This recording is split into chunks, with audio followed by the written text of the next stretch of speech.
কিছু সম্পর্ক থাকে যার নাম দেওয়া যায় না। বন্ধু বললে কম লাগে, প্রেম বললে হয়তো বেশি, ঠিক মাঝখানে একটা আবেগ, বন্ধুর চেয়ে একটু বেশি। আমরা ওকে বন্ধু বলি সবার সামনে খোলামেলা ভাবে, কিন্তু মনে মনে জানি এই বন্ধুত্বতা একটু আলাদা।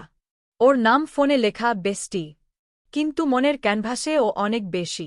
সারাদিনের সব গল্প প্রথম জানে ও, আর মন খারাপের সময়টাও সবার আগে বুঝেও।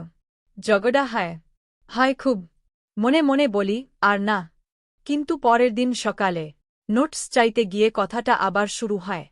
ওর জন্য রাত জেগে প্রেজেন্টেশন বানানো, নাকি ওর প্রিয় গানটা শুনে সুরে পড়া। সবটাই তো ভালোবাসা, তাই না?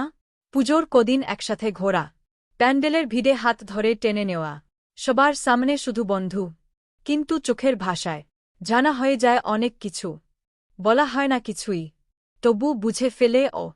এই না বোঝাটা, এই না বলা অনুভবটাই তো বন্ধুর চেয়ে একটু বেশি।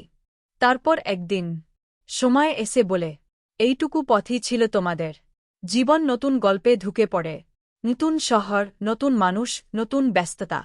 তবু মাঝে মাঝে হঠাৎ একটা পুরনো ছবি, একটা চেনা গান, একটা চায়ের দোকান ফিরিয়ে আনে ওর কথা।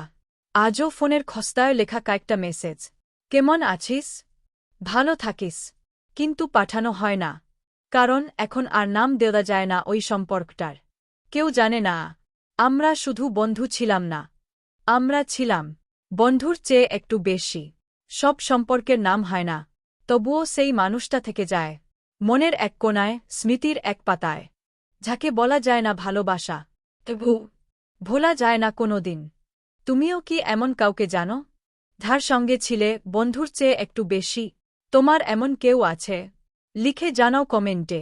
এই গল্প যদি তোমার মন ছুঁয়ে যায়, লাইক করো, শেয়ার করো, আর সাবস্ক্রাইব করো সুরেশ ও মেহরঠকে, যেখানে ফিরে দেখা হয় সেই সম্পর্কগুলো, তাদের নাম নেই, কিন্তু অনুভব অনেক।